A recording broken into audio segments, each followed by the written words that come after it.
Galera, sejam bem-vindos ao nosso primeiro estudo, né? Uma introdução à filosofia antiga, tá certo?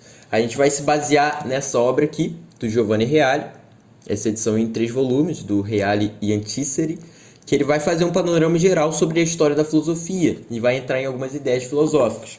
A gente criou esse resumo aqui, esse esquema geral, para que todo mundo se baseie e a gente vai comentar sobre alguns pontos disso, né? Hoje a gente vai comentar só sobre o primeiro capítulo, que vai ser basicamente o surgimento da filosofia e o que vem a ser filosofia, tá certo? Hoje contamos com a nossa presença ilustre do nosso amigo Caetano.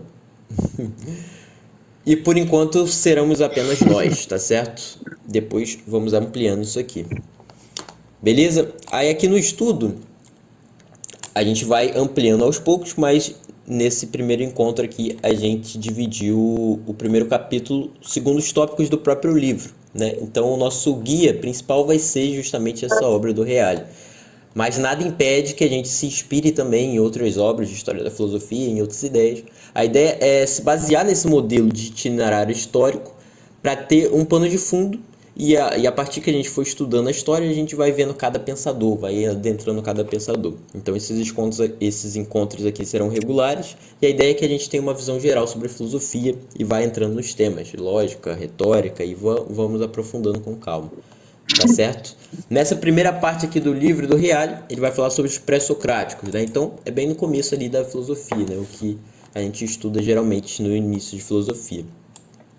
E nesse capítulo em específico, o nascimento da filosofia, ele vai comentar sobre algumas coisas interessantes, né? A gênese da filosofia entre os gregos, né?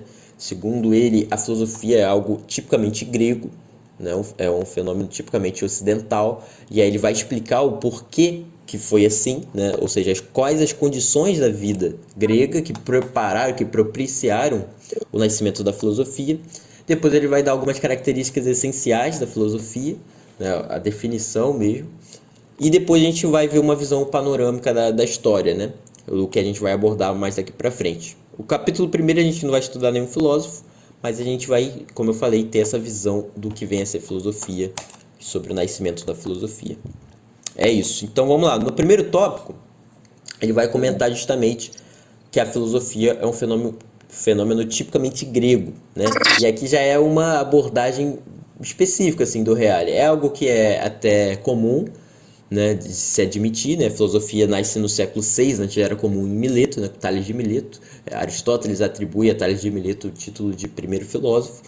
Então, a filosofia surgiria nesse contexto, sendo um fenômeno ocidental. E aqui é interessante porque há todo um debate em torno disso, porque alguns historiadores, alguns autores que vão tender a puxar mais para o Oriente, vão dizer que, na verdade, a filosofia surge com influência oriental. Então, por exemplo, os filósofos beberam dos sacerdotes egípcios, ou dos babilônicos, ou de Abraão, da tradição hebraica. Então, cada povo meio que tenta puxar, atribuir a origem para si, né? É interessante. Aí tá esse debate entre Ocidente e Oriente, né? O que veio primeiro, né? Qual que tem um valor maior e tudo mais. Sim. Enfim, sem Sim, querer. Sim, é, comenta. deixa eu tocar num ponto aqui também, que até o Reale fala aí, que ele, obviamente, ele coloca aqui nesse primeiro ponto, do capítulo primeiro, né, que a filosofia, ela é como realmente uma criação do gênio helênico. Né? E ele chega a falar que, por exemplo, não há em outros povos, isso na perspectiva do Reale, né, nada que se compare à filosofia. Tanto que ele fala que, por exemplo, entre os orientais existia, assim como entre os gregos, tradições religiosas, né, manifestações artísticas, organizações militares, mas não havia algo, né, de uma ciência baseada na pura razão como a filosofia. Né? Eu achei isso interessante. Exato. Então, isso é muito importante, inclusive, porque é bom a gente se atentar que no contexto que a filosofia surge, já existia muita civilização para trás, já existiam tradições, já existiam literalmente civilizações no contexto assim de cultura, de política, tudo desenvolvida. Por exemplo, a filosofia vai surgir no século VI antes da Era Comum. Nesse momento, lá na China, tá surgindo o taoísmo com Lao Tse. Eles são contemporâneos. Se você for pegar Pitágoras, Confúcio, Lao Tse, o cara que escreveu A Arte da Guerra, né, o Sun Tzu, todos eles são contemporâneos, assim. Foi uma época interessante de se avaliar. Então, veja, se Siddhartha Gautama também, né, o Buda. Então, se desse contexto está surgindo o budismo, essas tradições já existia muito antes, por exemplo, na Índia Védica, já existia toda uma tradição religiosa, uma tradição civilizacional, né, lá na Índia, ou seja, há milênios atrás. No Egito também, a dinastia do Egito duraram milênios. Então, nesse contexto que a filosofia surge, já existia muita coisa para trás. É importante a gente se atentar a isso. Então, a filosofia não foi meio que o surgimento do saber humano. Não é isso, de forma alguma. A filosofia representou um novo estágio no saber humano. E alguns vão interpretar isso como um avanço, outros vão interpretar como um retrocesso, inclusive. Mas o fato é que ela é um avanço sobre um certo aspecto. Ela é um avanço sobre um certo aspecto. Qual é esse? Né? O aspecto das categorias racionais de percepção. Entende? Uma avaliação mais racional da realidade. Né? Antes eles tinham uma percepção mais mitopoética, eles explicavam as coisas, buscavam entender, só que era de um ponto de vista mais simbólico, mais mitopoético. Né? Não é nosso foco principal estudar esse tipo de linguagem, esse tipo de abordagem, mas Era digamos assim, movido mais por um. Era mais movido por um certo espírito religioso, né? E a gente tem que até que pensar também, até colocar também em questão que, por exemplo, hoje em dia muita gente vê, por exemplo, o budismo, a doutrina budista, como uma espécie de filosofia, né? Quando na verdade eu acho que não dá para colocar, tipo assim, não dá para dizer que realmente, por exemplo, o budismo é uma filosofia. Querendo ou não, ele é uma doutrina tradicional. É diferente, por exemplo, da filosofia grega, né? Exato. O Se budismo quiser colocar. é bem complexo. Porque ele representa meio que um intermediário entre religião e filosofia. Porque ele tem aspectos religiosos, é claro. Você vai ter veneração a Budas, você vai ter ritos, você vai ter toda uma parte litúrgica, uma parte mítica, né? Então é claramente uma religião. Tem até esses elementos de culto, só que é um culto no sentido propriamente religioso, é um culto mais seco, né? Tem símbolos, tem ritos, mas não é um culto a uma divindade, né? É como se aquilo representasse métodos de autodisciplina, métodos de de aprofundamento, de interiorização, né? Então, o budismo é muito mais uma disciplina espiritual do que propriamente uma religião.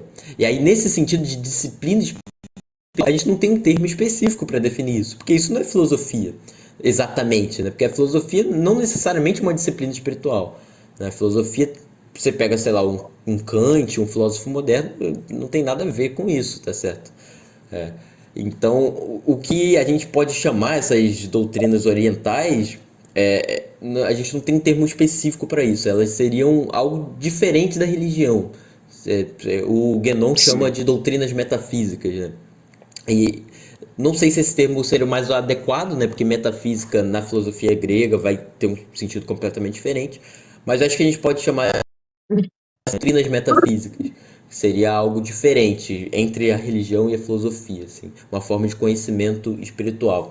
Então, o ponto aqui central é que antes da filosofia existia sim forma de sabedoria, mas a filosofia representou uma nova forma dessa sabedoria e de descoberta de outros conhecimentos, né? Através de um método puramente racional. E essa é uma característica ocidental, essa articulação mais dialética, né? Esse voltar mais para a prática, são características mais ocidentais. Então é natural que a filosofia seja também ocidental. Ela é a adequação de muitas das sabedorias antigas, como a gente vai ver.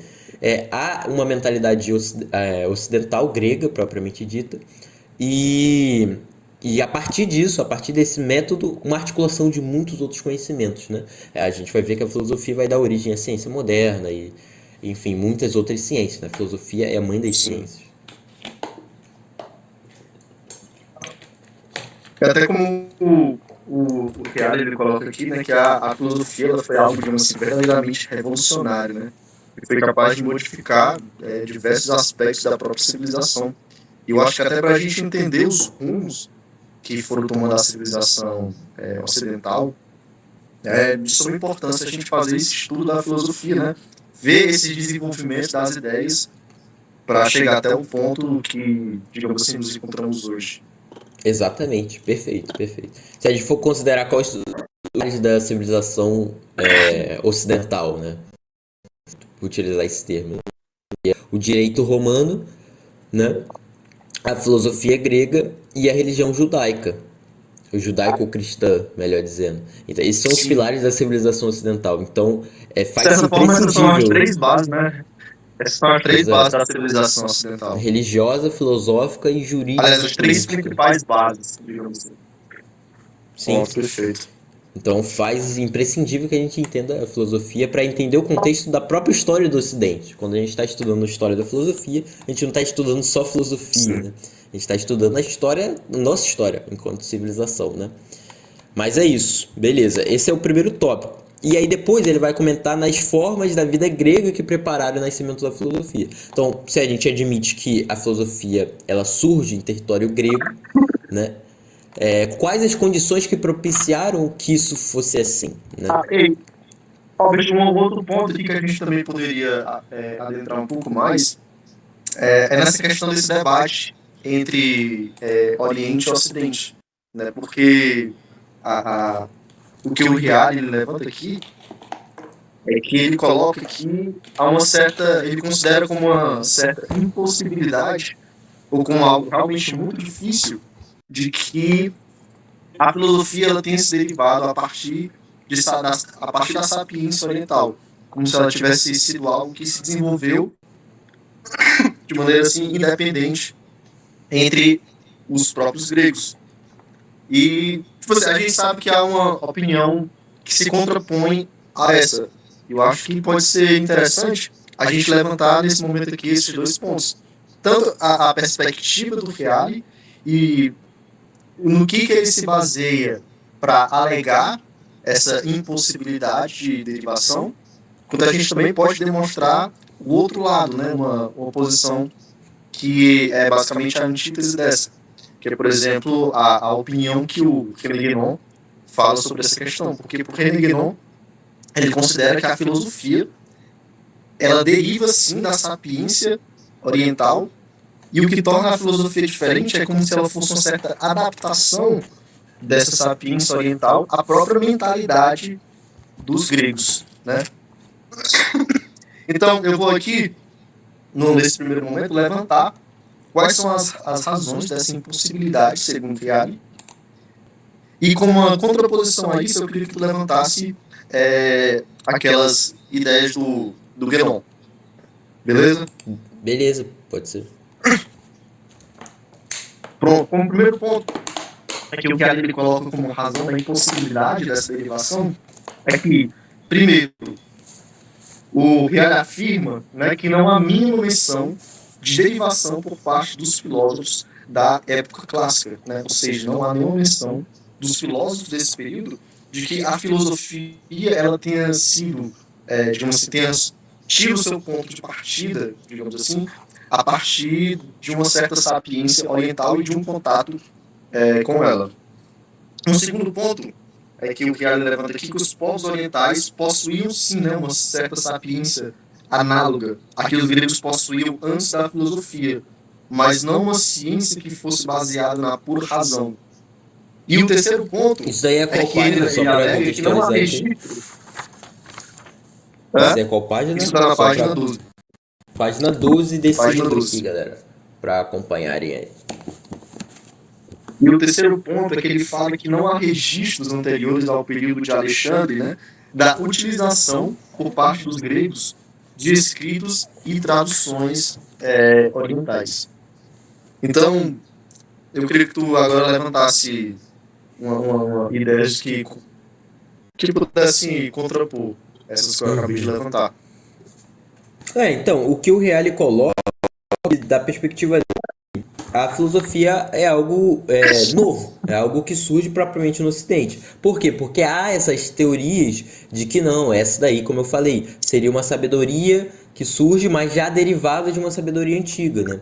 Para ele não, é algo novo. E aí ele apresenta como argumento disso, como o Caetano falou, o fato de que não há nenhuma evidência do contrário, né? Quem tem o ônus da prova quem afirma. Então, se você afirmou que a filosofia veio do Oriente, você tem que demonstrar isso. E a gente tem bem o contrário. Há relações da cultura helênica com a cultura oriental posterior a Alexandre o Grande. Então a gente tem bastante evidência disso, né? Os próprios neoplatônicos vão falar dos Na verdade, gimnosofistas. anterior, não? Anterior ao Alexandre o Grande, que tu quer afirmar. Então, posterior a confirmado. Agora, anterior não há evidência. Esse é o sim. ponto. Sim, Esse é o ponto. perfeito, perfeito. Exato. E assim, beleza. Só que esse é um debate bem complexo, porque a gente teria que entrar em certas minúcias arqueológicas e tudo mais de buscar essa evidência. Mas um dos pontos que o Guénon coloca, eu não sei se o Guénon também é uma fonte muito confiável nesse tipo de debate, porque o Guénon, é claro, ele entendeu bastante da sabedoria oriental e ele tem algumas posições até filosóficas excelentes, assim, que ele supre, ele identifica bastante dos problemas, das crises, de deficiências da filosofia moderna, então ele tem uma postura interessante da gente avaliar, mas assim, não sei se ele é uma fonte confiável porque ele basicamente ele idealiza um Oriente que nunca existiu, né? Ele tem na mente dele Sim, uma perfeito. ideia do que é o Oriente que é um negócio que existe só na cabeça dele, assim. É complicado. Então ele tenta puxar para o lado dele, é claro. Assim como o Reale é católico, vai tentar dizer não, a filosofia é tipicamente ocidental. E o Guénon vai dizer não, a filosofia surgiu, não há nada no espírito grego, não há nada nos gregos intelectualmente que tenha sido próprio deles, tudo veio do Oriente. Assim, eu acho que a gente tem que buscar o meio termo entre essas duas posições. Até porque, por exemplo, se a gente for considerar Pitágoras, que é um dos primeiros filósofos, se enquadra dentro dos pré-socráticos ali, ele claramente esteve no Egito, ele esteve na Babilônia, há teorias de que ele foi para a Índia e tudo mais, mas o fato é que a gente vê claramente influências orientais no pensamento pitagórico, né? Inclusive o Reale admite isso, ele admite aqui que teve cognições científicas dos egípcios e dos babilônicos que influenciaram os gregos, né? Só que o ponto é que o Reale vê isso de um ponto de vista mais prático, como se só prática, e os gregos exponenciaram isso, né? Tornaram especulativo. Só que veja, esses Sim. povos antigos, De os fato, ele coloca egípcios, como que. sim, De fato, ele coloca que, digamos assim, que realmente os gregos, né, de ser, eles derivaram certos conhecimentos da matemática e da geometria entre os egípcios e certas cognições astronômicas dos babilônios. Mas, de exato. fato, ele coloca aqui que é como se entre esses povos essas ciências elas tivessem um caráter assim, preponderantemente prático, né? Mas entre os egípcios é como se elas assumissem um caráter preponderantemente Entre os gregos. cognoscitivo. Entre os Então ele gregos. acredita que os gregos, tipo assim, eles deram um verdadeiro salto, né, de qualidade em relação a essas ciências. O que é Mas um enfim. absurdo, o que é errado, é errado. Porque, por exemplo, se a gente for considerar os babilônicos, a ciência astronômica que eles tinham, ela só era prática de um ponto de vista ocidental. A ciência astronômica para eles era astrologia, assim. Então tinha um aspecto prático, é claro, relacionado com a agricultura, com as estações do ano, e essa relação toda prática mesmo dos astros, né? Mas também era um ponto de culto aos deuses, era um ponto religioso, assim. Então ela tinha um aspecto também sapiencial nesse estilo mitopoético. E, por exemplo, quando Pitágoras vai para o Egito, ele vai receber várias titulações dos sacerdotes de lá. Ele não vai lá passeando para aprender a fazer continha, ele vai lá para receber a sabedoria dos mistérios egípcios. E de fato, isso é histórico. Ele recebe, e na Babilônia também. Então, assim, há clara influência do pensamento pitagórico, inclusive dos órficos também.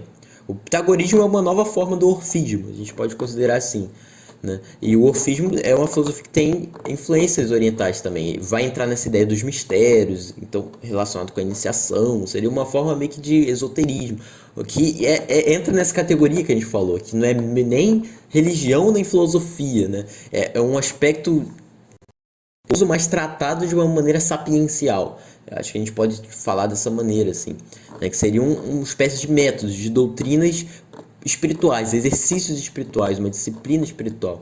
Essa é a ideia deles, né? O próprio Platão vai ter ritos também, a gente vai entrar nisso. Mas o fato é que existia sabedoria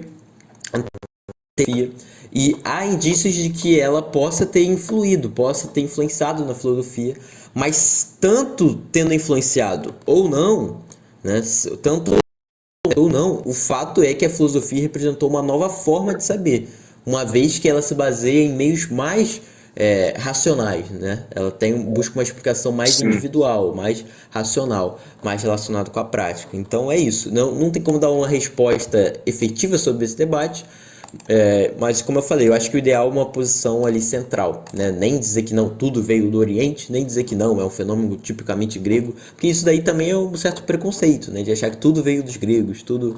Não é assim também, né? Então é isso, eu acho que essa seria a posição mais razoável, né?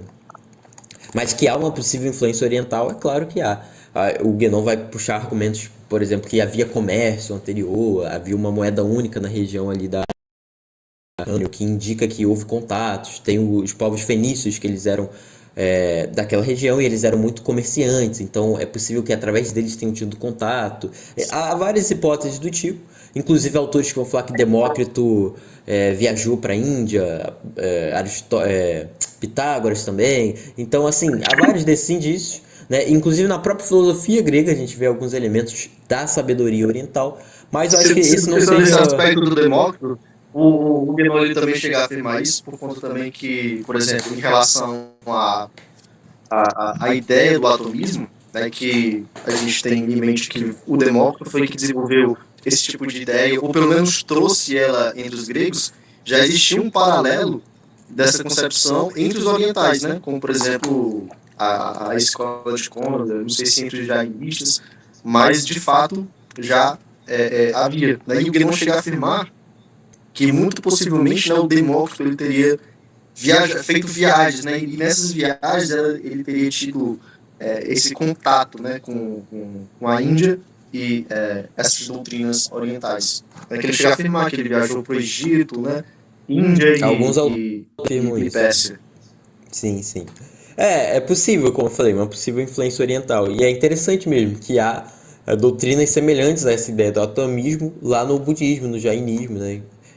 Que eram inclusive heterodoxas, né? Mas enfim, é isso. Esse é o primeiro tópico. Esse Sim. debate é muito extenso, a gente poderia elencar mais argumentos, entrar nisso, mas não é o foco principal, né? É uma questão mais colateral. O fato é que a filosofia representou uma nova forma de conhecimento, mais puramente racional. E mais apropriado até o espírito grego, né? Porque o espírito grego ele é mais disso, né? Debates em praça pública, ética, realmente o território e os meios nos quais a filosofia vai se desenvolver é um meio tipicamente ocidental. Então, assim, possíveis influências do Oriente, em si mesmo ela é um fenômeno ocidental, né? Beleza. Então, quais essas formas de vida grega que prepararam o nascimento da filosofia? E aí que o Reale vai elencar 3 tópicos de análise, né? Ele vai dizer que se a gente quer entender a gente tem que entender a grande arte daquele povo, né? A cultura, a gente tem que entender a religião, né? Como a alta cultura, e as condições socioeconômicas e políticas, né? Basicamente eles são os alicerces de qualquer sociedade. A sociedade precisa ter esses elementos para ser mais completa, assim, para ser uma civilização bem formada. Ela tem que ter uma ordem política, senão ela vai degenerar, né? Ela tem que ter uma base socioeconômica para nutrir os cidadãos e tudo mais. E a religião meio que vai estar a base, vai ser o espírito daquele povo, vai ser a fundamentação de todas essas instituições, né? E a grande arte é a forma de... na antiguidade, né, a grande arte está muito relacionada com a religião, né? A arte em si, os poemas, as literaturas, os hinos eram muito religiosos. Então a grande arte vai se relacionar, a cultura vai se relacionar com esse aspecto religioso também. E vai ser a forma de imaginação, né? A forma de concepção, de visão do mundo daquele povo. Então, quais eram essas formas de visão do mundo, quais eram essas instituições que propiciaram o nascimento da filosofia entre os gregos, né? Então, no aspecto da grande arte, queria que você comentasse aí um pouco. Bom, o Miguel ele começa colocando aqui que antes da filosofia, digamos assim, foram os próprios poetas, né, como Homero, Exíodo, que alimentaram tanto intelectualmente quanto espiritualmente o homem grego. Né? E o que ele coloca aqui também é que certas ideias, certos aspectos que estão presentes na filosofia já estavam presentes nos próprios poemas, né? Na própria imaginação desses poetas, no próprio imaginário deles. É tanto que ele coloca aqui, por exemplo, que na imaginação homérica, por exemplo, já havia presente, por exemplo, o certo sentido de harmonia, de proporção, do limite, da medida, e a própria questão também pela busca pelas causas, né? Esse interesse pelo todo da realidade e esse questionamento também da posição do homem no universo. Algo que a gente vê assim, de uma maneira também bem bastante desenvolvida na filosofia. É tanto que, por exemplo, essa questão do sentido da harmonia, da proporção, do limite da medida, chegam a, inclusive, né, a ser levados a graus de princípios ontológicos dentro da filosofia. E a gente também já percebe ali entre os poetas uma questão que é bastante peculiar também do povo grego, que é uma certa preocupação com as questões estéticas. É tanto que a gente vê eles recaírem pouco, como o Reale afirma aqui, que, por exemplo, nos poemas homéricos, eles raramente caem nessa descrição do monstruoso e do deforme. E eu achei isso bastante interessante. Interessante. Então, na poesia, né, na cultura grega anterior à filosofia, já há alguns elementos de harmonia, de proporção, de limite. Já há o espírito de busca pelas causas. Já há o Exato. interesse pelo Exato. todo da realidade. Então, que são elementos tipicamente filosóficos, né? E há sempre essa preocupação da posição do homem no universo. A gente vê isso muito na Odisseia, na Ilíada. É Se sempre a gente pensar, por exemplo, até essa questão do limite e da medida vai influenciar até na própria concepção, né, também de virtude, né, a virtude ali como um meio termo entre o excesso e a ausência, ou entre dois excessos. É tanto que ele chega até a colocar também alguma fala aqui de alguns filósofos, né, como por exemplo, como diz Arquílogo, né, não demasiado zelo, né, o melhor está no meio, e no meio permanecendo chegarás à virtude. Realmente você vê que até na própria concepção aí de virtudes, ela está associada a essa ideia também do limite, da medida e tudo mais. Você vê que Não, em realmente Aristóteles isso é uma muito claro. influência de... Em Aristóteles isso é muito claro. Para ele, a virtude é o justo meio entre dois opostos. Harmonia, no equilíbrio. A própria medicina grega, ela é feita em bases nesses princípios, né, de equilíbrio, de harmonia e tudo mais. Então, a gente vê isso na sabedoria antiga dos sábios gregos, os 7 sábios gregos, tinha essa tradição anterior à filosofia. A gente vê também nos próprios poetas, né, porque a base cultural da tradição grega, né, helênica, os poetas. Eles não tiveram escrituras sagradas, eles não tiveram uma tradição tal como a gente vê, por exemplo, do catolicismo, do cristianismo, que tem uma instituição com hierarquia, bispo e algo que vai se passando assim de uma maneira dogmática e prescrita. A religião era algo mais dinâmico, voltado a elementos da natureza. E a poesia de Homero e Hesíodo vai dar a base, né, da teogonia, vai explicar a origem dos deuses, começa mais. No futuro a gente vai fazer um estudo desses livros, né, clássica, mas em um primeiro momento é bom a gente só ter isso como o imaginário dos gregos, é isso que eles tinham como imaginário, e isso influenciou, de certo modo, a própria filosofia. A gente vai ver nos diálogos de Platão ele debatendo com os poetas e né? Então é isso, essa influência da cultura na filosofia grega. No aspecto da religião, é interessante aqui o que o Reale coloca, porque ele distingue dois tipos religiosos assim na tradição helênica: a religião pública, né, o culto popular, e o que seriam as escolas, as confrarias de mistério, e aqui ele ressalta o orfismo, né? A religião pública seria o culto convencional, por exemplo, você tinha o sacrifício a Apolo, enfim, esse culto dos deuses que era justamente com base nesse imaginário criado por esses poetas, né?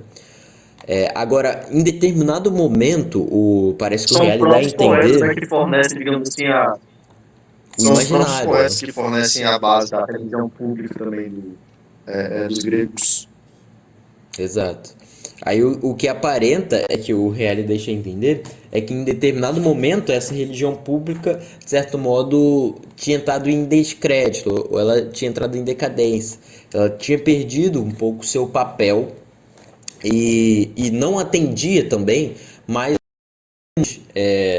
as demandas de conhecimento da realidade. É. Né? Ele coloca Assim, assim. na verdade, ele coloca aqui que não é nenhuma questão de descrédito, né?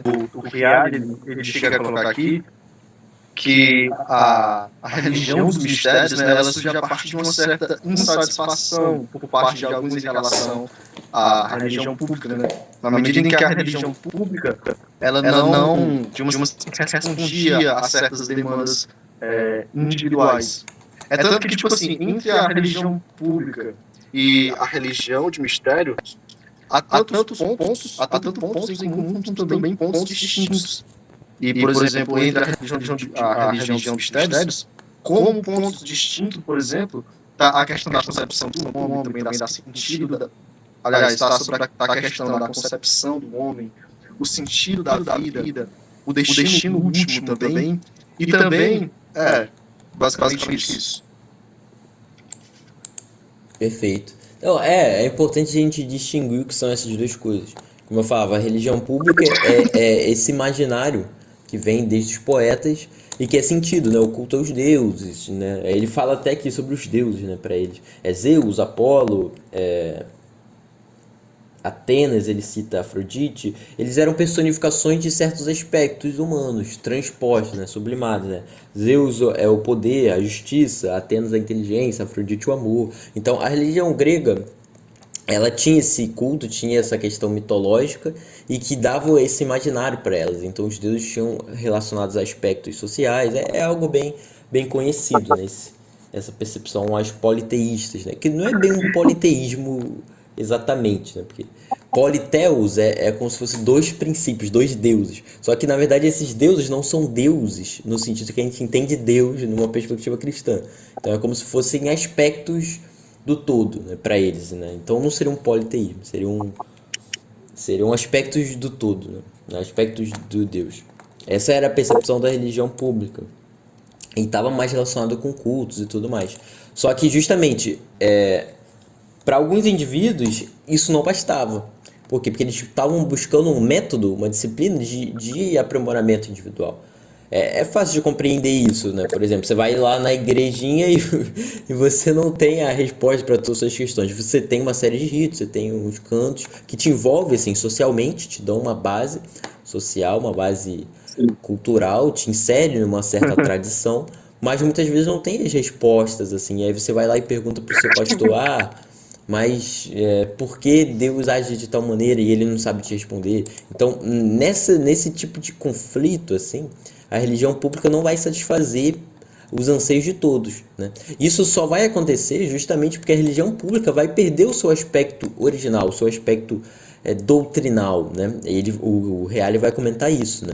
Que há uma certa deficiência do poder sacerdotal na medida em que ele não preserva um certo cânone dogmático. Não há certos conceitos, certas concepções, não há um credo, por exemplo, grego que vai sendo transmitido, não há uma conservação de ritos, de uma doutrina, assim, é algo meio dinâmico e que vai variar de uma cidade para outra. Então você vai estudar mitologia e você fica até confuso, porque há vários relatos diferentes sobre o mesmo mito, então assim, é algo mais dinâmico, e isso ele coloca como uma deficiência do poder sacerdotal, que inclusive estaria na base de uma liberdade de pensamento que propiciou o surgimento da filosofia, né?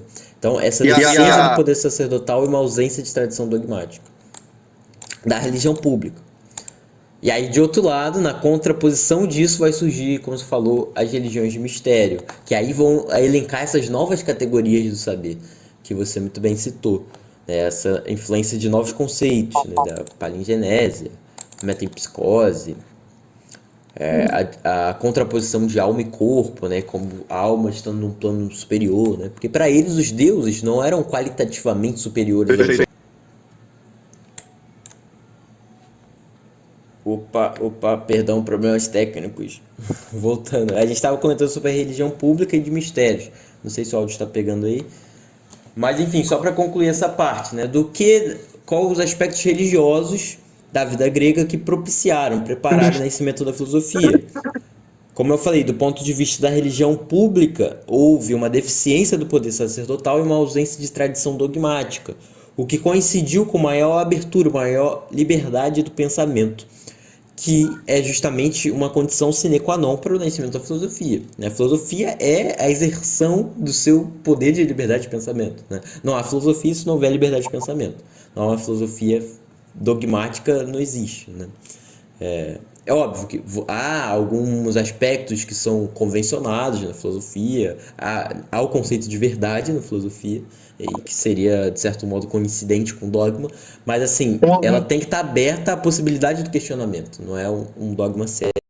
Isso é necessário para a filosofia. Então, justamente, esse aspecto de liberdade de pensamento surgiu por conta de uma deficiência do poder sacerdotal e uma ausência de uma tradição dogmática. No sentido de que isso coincidiu com maior abertura do pensamento. E aí, do ponto de vista dos mistérios, foi justamente porque surgiu essa nova forma religiosa, que não seria religiosa propriamente dita, no aspecto religioso público, mas seriam confrarias espirituais, assim, confrarias de mistério, que vão buscar essa experiência religiosa de uma maneira mais interior, mais direta. E aí nisso eles vão conceber ideias como a da contraposição da alma e do corpo, a ideia da imortalidade da alma, a ideia do renascimento e a própria ideia da divinização, de como o homem tem que buscar se aprimorar. Então os órficos eles eram vegetarianos, tem toda uma disciplina nesse sentido. É bem interessante se a gente for avaliar. E o pitagorismo, de certa forma, é uma nova forma de ofismo. E Platão bebeu muito de Pitágoras, então há uma tradição de mistérios que vai permeando e vai chegando até a filosofia. É interessante. A gente chega a considerar aqui, a religião pública dos gregos como uma certa forma de naturalismo, no sentido de que ela manda o homem, seguir a sua natureza, ao invés, digamos assim, de modificá-la, de elevar-se acima dela. E a religião de mistérios, ela, de certa forma, ela rompe até com esse esquema de crença também, digamos assim, a partir do momento também que ela vê que há uma certa, entre aspas, uma certa contraposição de dois princípios do homem, digamos assim, o corpo e a alma, ela passa a compreender que há certas tendências que estão associadas ao corpo que devem ser reprimidas, sugadas, para que o homem ele possa, digamos assim, elevar-se acima de si mesmo e purificar, digamos assim, esse elemento divino do corpóreo, tá entendendo? E um ponto também bastante interessante que ele coloca aqui é que ele fala, digamos assim, que a concepção tradicional grega, a partir de Homero, chegava a considerar o homem, digamos assim, completamente mortal, como se a sua existência findasse com a própria morte.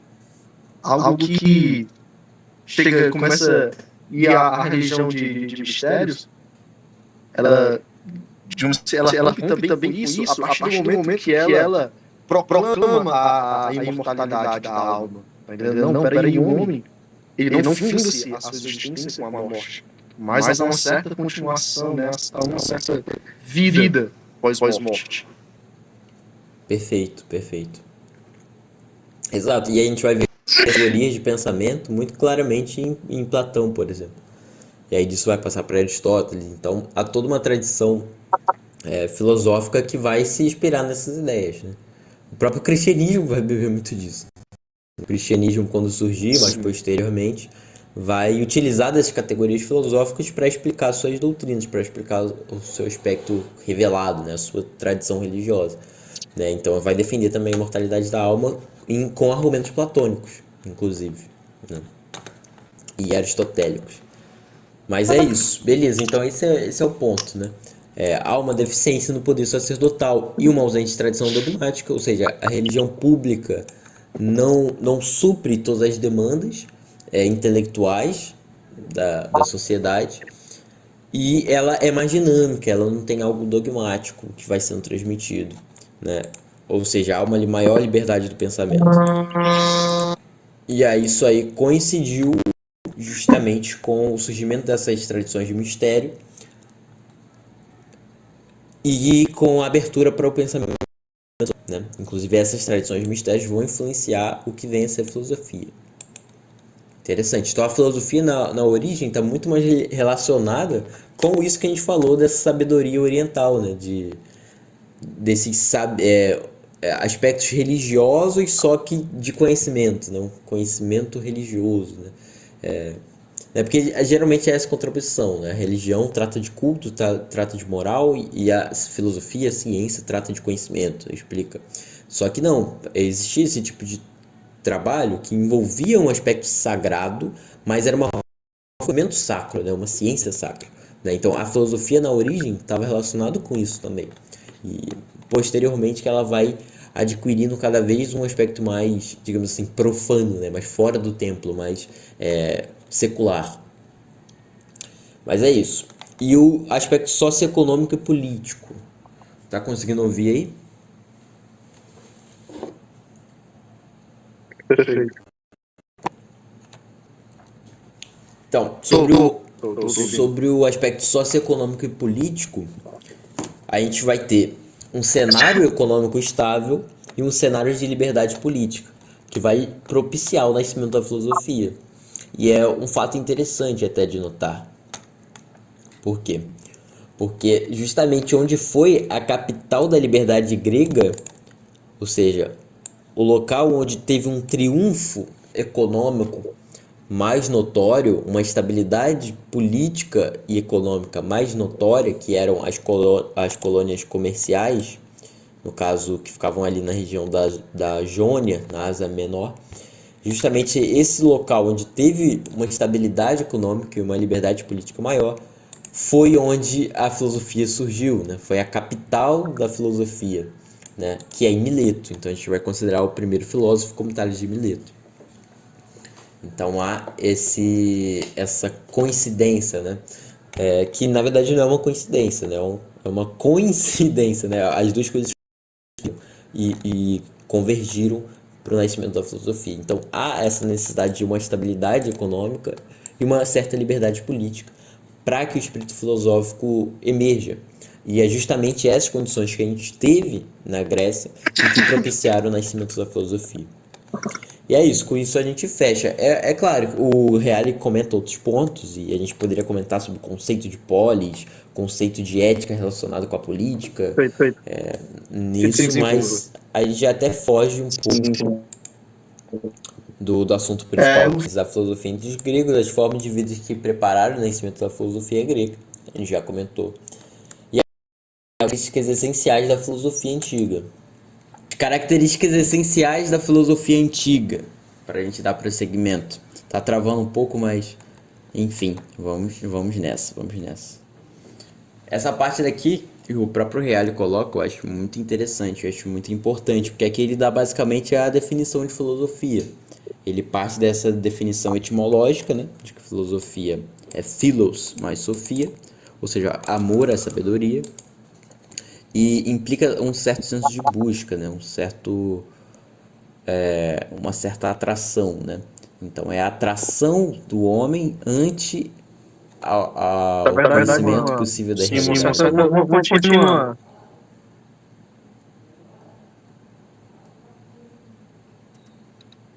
Uma contínua aproximação do verdadeiro.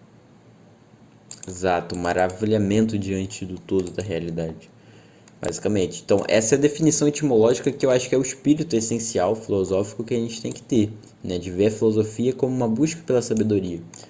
Modernamente, a filosofia se tornou algo mais descolado, como certas categorias de pensamento e debates, né? Vira uma verborragia, né? Um debate só sobre palavras, né? E perde o foco da realidade, que na verdade é buscar conhecimento para nos tornar melhores. O próprio Kant contesta isso, ele fala que você não é um bom matemático se você não conseguir formar uma fórmula que, na consequência, deduza um modo de você ser um ser humano melhor. Ou seja, para ele, o conhecimento também tinha um fim assim prático, só que não é uma prática utilitária, mas é uma autoprática, né? A autoprática é um meio de prática do conhecimento, né? Porque ele tem um fim em si mesmo, né? Essa é uma das finalidades. Então a filosofia é isso, é esse amor desinteressado pela verdade. Essa é a definição que eu acho que contempla mais esse espírito filosófico, né? Essa busca pelo saber, que inicia no pathos, aqui está até escrito errado, mas seria esse estado de maravilhamento, de passivo diante do todo que há para saber a realidade. Não. Há questionamento sobre isso. Para os filósofos modernos, a origem da filosofia não seria o pathos, mas seria a dúvida hiperbólica, a dúvida universal, né? Descartes vai colocar, outros vão colocar de outra maneira também, mas nos baseando na filosofia antiga, né? Na filosofia clássica, o ponto é esse, do pathos, esse maravilhamento, esse estado de paixão, assim, de você estar passivo diante de algo que é imensamente maior. Isso se fala até a paixão de Cristo, tipo, a morte de Cristo é chamada a paixão, que é um estado de passividade, pathos, né? Ou seja, é o estado de passividade ante a contemplação do todo da realidade, de tudo que há para saber. E aí nisso a gente vai ver um aspecto socrático, né? Tá diante do todo, aí você vê que você não sabe nada. Então o começo da filosofia é admitir a nossa insignificância e buscar um significado, né? Beleza, aí qual vai ser o objeto da filosofia? O Reale vai colocar. O objeto da filosofia vai ser justamente a busca pela explicação do todo da realidade do ser. Ou seja, ela vai buscar as causas, vai buscar os princípios. Aqui eu coloquei physis, mas é óbvio que esse objeto da filosofia vai variar. Sentido, né, a gente percebe. E nesse sentido a gente percebe que a filosofia, ela se interessa, digamos assim, pela realidade das coisas, mas sem exclusão das partes. Que, de certo modo, a difere das ciências particulares. Porque as ciências particulares, elas vão se interessar, né, em explicar determinados aspectos da realidade. É por isso que a gente pode dizer que a filosofia, de certa forma, ela engloba, digamos assim, dentro do seu conjunto, também todas as ciências, né? Porque ela se interessa pelo todo. E as ciências particulares vão se encaixando também dentro disso como aspecto, tipo, como ciências que se voltam para determinados aspectos, né? Digamos assim, desse todo, dessa realidade. Perfeito. Então a gente pode dizer que a filosofia, ela dialoga com todas as ciências, né, com todas as ciências particulares. Exato, ela é a mãe de todas as ciências, porque ela é justamente o espírito de busca científico, né? E eu gosto muito de uma citação que ele até coloca aqui do Aristóteles, que ele fala: todas as ciências serão mais necessárias que esta, mas nenhuma será superior. Ou seja, as outras serão mais necessárias no sentido de serem mais áreas, né? Serem mais práticas, né? Mas nenhuma é superior, porque nenhuma abarca tanto aspectos gnosiológicos da realidade quanto a filosofia, que é justamente a mãe das outras ciências. A filosofia está querendo saber o porquê, não o como. E é isso que faz dela ser o que é, e isso que faz ela ser superior às outras, porque ela vai nas causas mais profundas. Só que é claro que limitada pelo método dela. E aqui a gente chega na outra parte. Qual o método da filosofia? O método da filosofia é a busca por meios puramente racionais de explicação, ou seja, ela busca meios puramente racionais, né? Então ela vai se basear em certas categorias de pensamento, então a dialética, a lógica, todos os meios racionais para tentar chegar nesse entender o porquê, né? O porquê das coisas. E aí esses métodos racionais são resumidos nesse termo, né? O logos, né?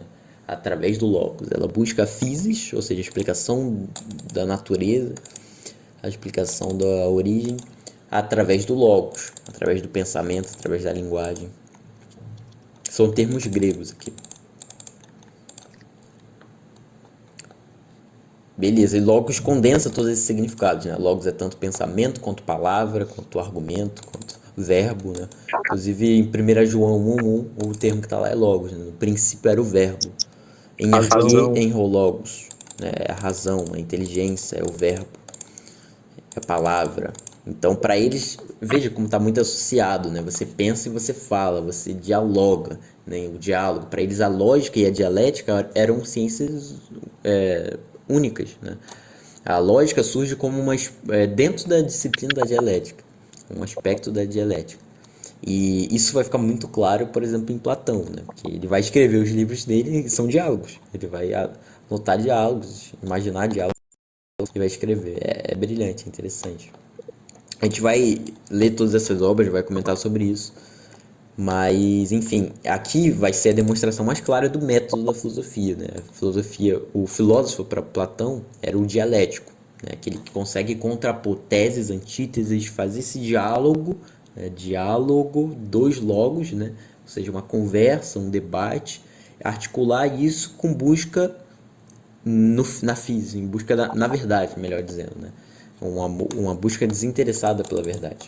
E é claro que para chegar até isso você vai ter que passar pelos sofistas, você vai ter que passar pelos retóricos, passar pelas ilusões dos sentidos, né, de um ponto de vista platônico, né, até você chegar no que seria uma pura razão, até você chegar numa explicação mais pura e direta, né, sem vieses. Então esse é um dos problemas da filosofia, é como chegar nesse método puramente racional, como chegar nesse meio de explicação mais adequado, né? E aí a gente vai ter ao longo de toda a história da filosofia o desenvolvimento do que seria um método. Em Descartes a gente vai ter o método da ciência, aí a filosofia vai deixar de ser esse aspecto mais geral, mais holístico, digamos assim, e vai se tornar ciência moderna, né, de certo modo. Porque antigamente os cientistas, no sentido que a gente tem hoje, né, do sei lá, o físico, o químico, eles eram filósofos da natureza, né? Isso até muito recentemente. Recentemente que ganhou titulações diferentes.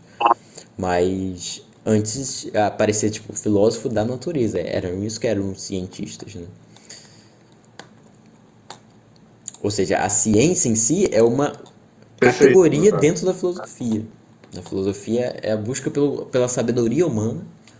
E aí dentro dessa sabedoria humana a gente vai ter várias ciências particulares, se voltando a domínios particulares, né? Então a física vai explicar a natureza, a química, os processos químicos, né? As substâncias, os átomos e todas essas questões materiais, né? Da estruturação da matéria, a biologia, a vida, a medicina, a saúde dos corpos, enfim, cada ciência vai se voltar a um objeto específico. Só que qual é o objeto da filosofia? É justamente a união de todos esses objetos, a unidade do conhecimento, o todo da realidade e do ser, tá certo? Então a gente poderia elencar várias ciências que derivaram da filosofia. Por exemplo, a psicologia, por exemplo, a ciência, como eu falei, né? A física, a química vem da alquimia e tal, então tem aspectos filosóficos também, né? Os alquimistas, eles pegavam esses elementos que a gente vai ver dos pré-socráticos, por exemplo, o fogo, a água, a terra e ar, esses que são os elementos da alquimia, eles vêm dessa inspiração pré-socrática, de que fala que os elementos que são a origem das coisas e tudo mais. Então, a filosofia também, na origem da química. E, enfim, várias outras ciências. É isso. Mais algum ponto a comentar?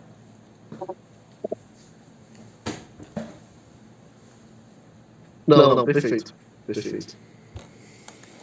Beleza, então a origem da filosofia, o pathos, o maravilhamento diante da realidade e do ser, né, do todo. O objeto da filosofia é justamente a unidade do conhecimento, é o todo da realidade do ser.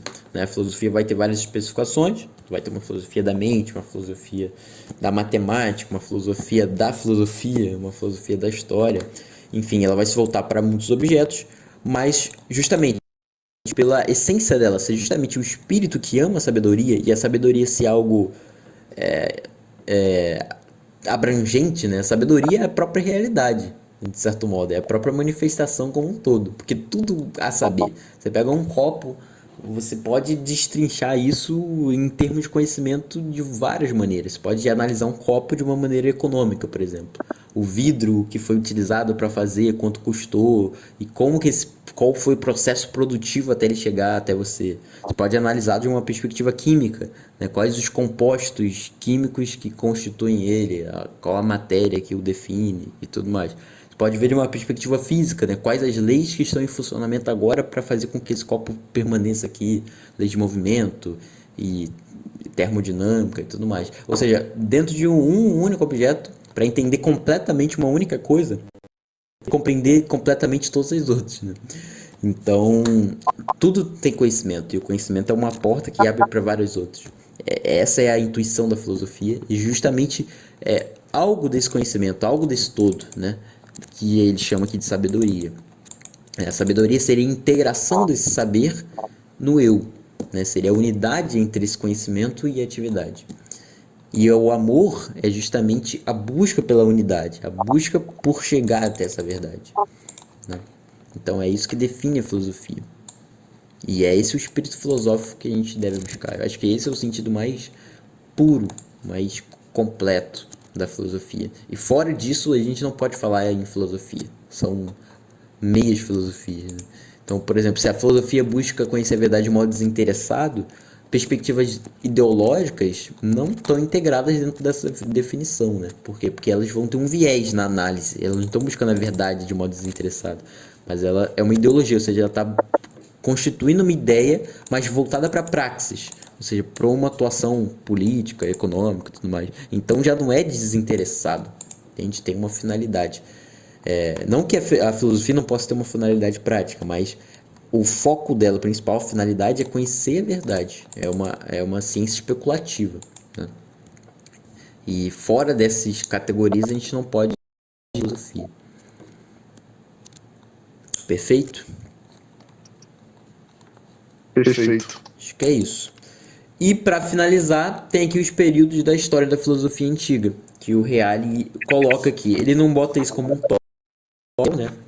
Mas ele fala disso, né? É o página 23 ou 3.3. E aqui a gente botou como tópico 4, que é justamente esse que vai ser o percurso, esse que vai ser o período geral da filosofia antiga, né? A gente pode chamar de filosofia antiga, é esse período circunscrito aqui, ó, do século VI antes da Era Comum, com os pré-socráticos. A gente falou que a filosofia começa em Mileto, né? Tales de Mileto, então esses são os filósofos pré-socráticos. A gente tem Pitágoras, a gente tem Demócrito, a gente vai estudar todos esses caras mais pra frente, mas a filosofia começa aqui com eles, e ela vai até 529, ou seja, o século VI, não é isso? Século VI depois da Era Comum, com Justiniano, que vai ser um imperador romano, que vai fechar a Academia Platônica, né? Ele era cristão, mas é engraçado, né? O cristianismo era muito perseguido até que ele se tornou a religião do Estado, aí passou a perseguir os outros. É triste, na verdade, né? E aí vai ser justamente essa época da perseguição. E aí aqui vai ser fechada a Academia Platônica, e Será aqui que a o gente Marx pode realmente considerar estava certo? Será que o sonho do oprimido... Ei, Robert. o sonho do oprimido é virar o opressor. Será que o Marx realmente estava certo? Isso. Pior. Em alguns casos aconteceu isso, de fato. O problema de Marx é a gente pegar isso para querer explicar o todo da realidade como essa batalha entre oprimidos e opressores, né? Novamente, Sim. aqui já deixa de ser uma filosofia, de certo modo. Há aspectos filosóficos no marxismo, e a gente vai comentar isso mais para frente, mas não dá para pegar isso de uma perspectiva assim, que é até contraditório ao espírito filosófico, né? Mas enfim, esse é o período da filosofia antiga. E aí esse é o todo da filosofia antiga. No século VI antes da Era Comum até 529 depois da Era Comum, com Justiniano, né? E ela é dividida em 4 períodos, que a gente resumiu aqui. E a gente vai comentar mais pra frente. O Reale também dá essa divisão, né? Que seria o período naturalista, dos filósofos que estão buscando explicar a physis, ou seja, a natureza. Natureza vem do grego physis, que na verdade é a física, né? Só que não é física no sentido que a gente tem de objetos materiais físicos, mas físico no sentido do vir a ser. A etimologia é essa. Vir a ser, ou seja, tudo que se movimenta, tudo que existe na realidade, no ser, né? É o ser. Então eles estão basicamente buscando explicar o que vem a ser a physis, ou seja, a essência da natureza, a origem do cosmos, né? Esse princípio, né? Ele vai falar sobre o princípio, o conceito de princípio e tudo mais. É interessante, porque os primeiros filósofos já estavam se voltando para questões até metafísicas, chamar assim, né? Questões da origem de tudo, da unidade. É bem interessante. Sim. E todos eles vão buscar isso, cada um com sua particularidade.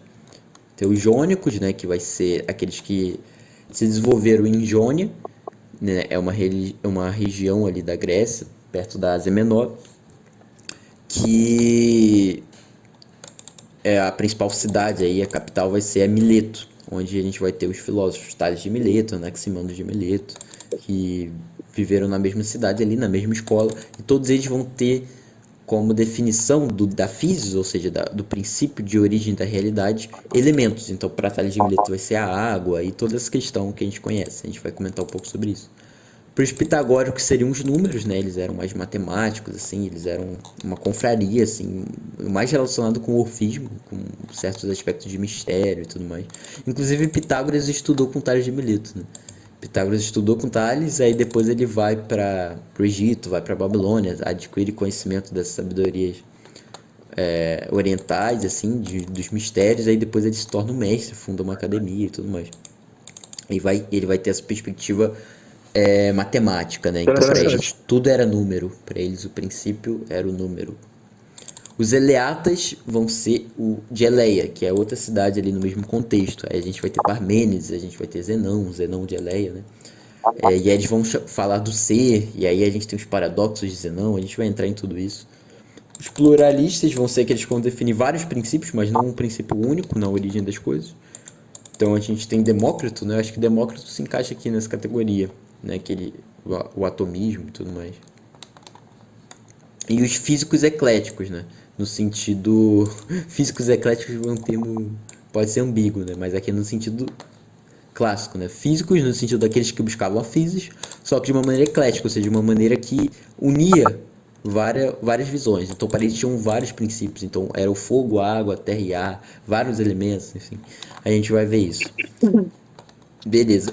Aí no período humanista, a preocupação vai deixar de ser uma questão mais metafísica, digamos assim, mais da physis, né? Mais a explicação da realidade, de como vem a ser as coisas, de uma perspectiva mais abrangente, e vai se voltar à realidade humana. E aqui a gente vai ter os diálogos de Sócrates com os sofistas, os debates mais de caráter político, mais voltado para a realidade humana e a virtude. Não é isso? Acho que é isso, né? Problema da realidade humana. E é daí humana. que surge também o problema da moral, né? As questões morais. Vai ser A partir do momento que a atenção se volta para a realidade do homem, né? Que busca também definir a sua própria natureza e a sua virtude, a partir daí também surge, né, essa questão do problema da moral. Exato. Não que não houvesse isso antes, né? Só que isso nunca foi o centro do debate. E pelo menos a gente não tem escritos Se torna algo disso. mais enfático, né? E a gente pelo menos não tem muitos escritos disso, desse período aqui. A gente tem poucos escritos pré-socráticos. O próprio Sócrates também nunca escreveu nada, né? Então o que a gente tem é a partir daqui, basicamente. A partir de Platão e Aristóteles, que vai ser quando a filosofia vai tomar sua primeira forma definitiva, digamos assim, primeira formulação. E aí justamente a gente entra no período sistemático, são as grandes sistematizações de Platão e Aristóteles. Então o que Platão vai fazer? Ele vai ser um discípulo de Sócrates, vai ver Sócrates filosofando lá na praça pública e vai se apaixonar, porque Sócrates era um galanteador dos jovens na Grécia Antiga. E aí, basicamente, ele vai se converter à filosofia. O cara era, de fato. Não, mas Platão vai ser ainda mais. Platão vai fundar uma academia, pô. O cara malhava, era maromba, tá ligado? E de fato, os gregos eles tinham esse aspecto de exercício corporal. Eles guerreavam, sabe? Então, eles precisavam disso. Tinha uma casta guerreira e tudo mais. Não que Platão estivesse inserido nela. Platão, ele era de família nobre, né? E os pais deles queriam que ele fosse político. Só que ele foi lá e conheceu Sócrates, um velhaca falando na praça e... Não, o meu negócio é filosofia. Filosofia não dá dinheiro, meu filho, mas eu serei Platão. E, de fato, ele foi o maior filósofo de todos os tempos, assim, um dos maiores. E ele não precisava de dinheiro. Aqui a gente entra naquele ponto que a gente comentou. Ele tinha tempo livre, ele era um homem livre, era um nobre, então ele tinha um sustento mínimo para começar a filosofar. E é engraçado, porque Sócrates já não tinha dinheiro, ele não cobrava pelas palestras, ele já era bem pobre, assim, e filosofava. Então, eu acho que dá pra gente volatilizar um pouco isso, não entrar nessa questão até marxista, né, de que não... a superestrutura é um produto da estrutura, a gente precisa da materialidade para ter Não, calma, cara. Não, não é assim também. É óbvio, você precisa de sobreviver pra Pois fazer é, qualquer outra coisa, né? cara, esse negócio de filosofia aí, essa coisa de filosofia aí é coisa burguesa. É um elitismo. Não, não é assim, cara. Mas é isso. Aí Platão e Aristóteles eles vão Brincando. sistematizar melhor tudo que veio antes, né? Platão vai sintetizar muito bem. A gente quando chegar lá vai comentar isso. Mas ele vai sintetizar, por exemplo, a ideia da mutabilidade de todas as coisas de Heráclito, por exemplo, com a ideia da permanência do ser em Parmênides. Como? Ele vai dividir em dois planos. O inteligível, que são as coisas que permanecem, são as essências, e o sensível são as impressões, são as aparências. Isso muda. Então, poxa, Platão faz um trabalho de síntese brilhante. E Aristóteles, vai ser um discípulo de Platão, vai desenvolver ainda mais as categorias de pensamento filosófico. Então, Aristóteles é o modelo definitivo assim, de filósofo. É o primeiro grande filósofo no sentido mais próximo do que a gente entende por filósofo. Por quê? Porque nele essas categorias vão estar bem delimitadas. Ele vai separar a lógica, vai separar a retórica, vai separar a política. Inclusive o nome das obras deles é isso, né? Poesia, a alma.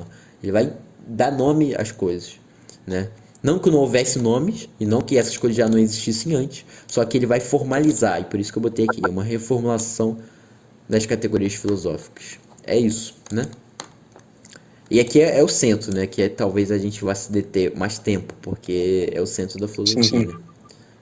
E tudo tem aquela famosa frase, né? Agora eu não lembro de quem que é, mas diz, né? Que filosofia é Platão e Aristóteles, o resto é nota de rodapé.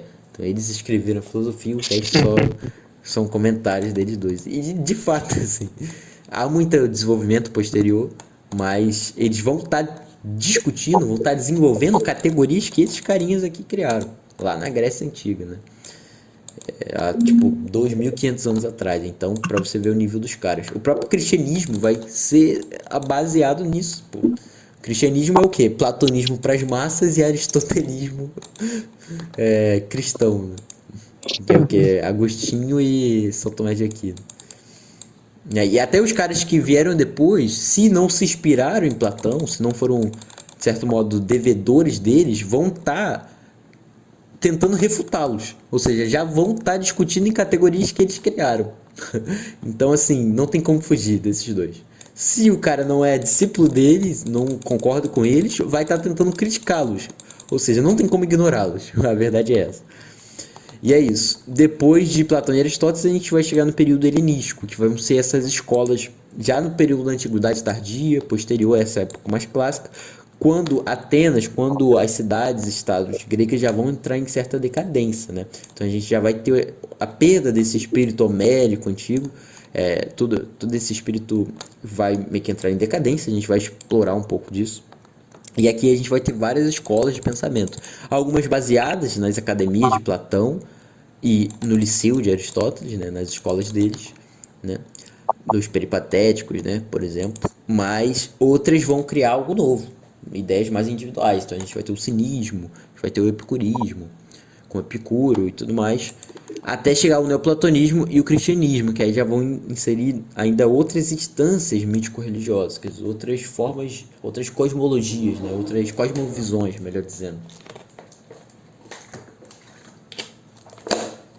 Então aqui é um período bem importante, o cristianismo, que vai surgir, aqui vai ser o período final da Grécia, né? E aqui a gente vai ter um ápice do pensamento, tá? Neoplatonismo não é neo no sentido de ser uma inovação. Por exemplo, os neoplatônicos não se viam como neoplatônicos, eles eram platônicos, né? Eles se viam como platônicos.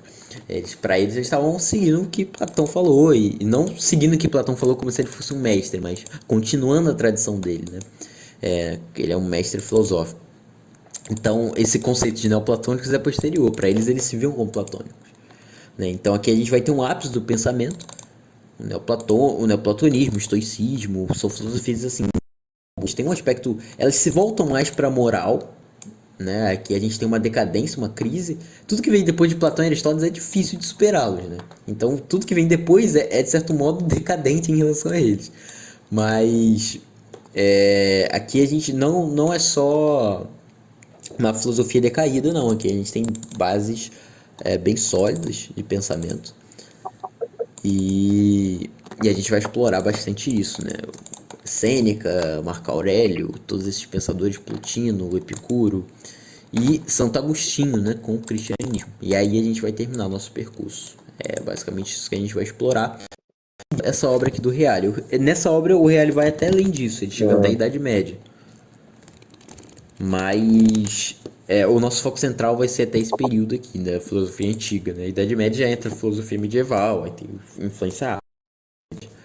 Mas a gente vai ver isso, mas não vai ser o nosso foco principal, pelo menos no primeiro momento. A gente primeiro precisa entender a filosofia antiga para depois entrar na filosofia medieval. Porque, novamente, o que os caras vão fazer, por exemplo, vai ter um correspondente a Platão, que vai ser Santo Agostinho, na filosofia mais medieval, assim. Santo Agostinho ainda é antiguidade tardia, tá na transição.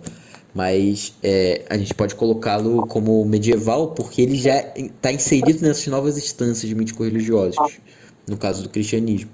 Então, para Platão tem um Agostinho, para um Santo Tomás de Aquino. Para Sócrates tem o Atanásio, né, que é um dos da patrística, né, dos pais da igreja. Então, assim, a gente vai ter meio que uma continuação das categorias filosóficas deles e um aprofundamento em questões mais próprias, né, essas novas instâncias mítico-religiosas. Então é isso. A base é fundamental que a gente entenda isso para que a gente entenda o que vem depois. Então é isso. Pronto. Acho que a gente já pode finalizar por aqui, né? Beleza. O primeiro capítulo é esse. Eu acho que o essencial aí já foi. E é isso. Nas próximas a gente aprofunda nos próximos capítulos. E tem muita coisa ainda para comentar, mas isso aqui já tá bem. É bom ter isso bem cravado. Não mesmo de filosofia, história e tudo mais. E há todo esse debate na origem. O essencial é isso, galera. Até o próximo estudo. Vambora. Tamo junto.